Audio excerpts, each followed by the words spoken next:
Hello everyone. I'll talk about the platypus.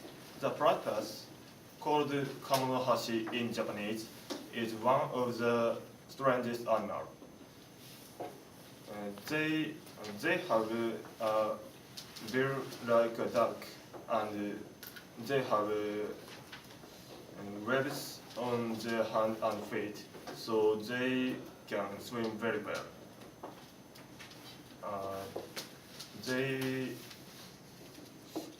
they look so cute, but male platypus secrete deadly poison from the nails on their feet. Although they are mammals, they lay eggs.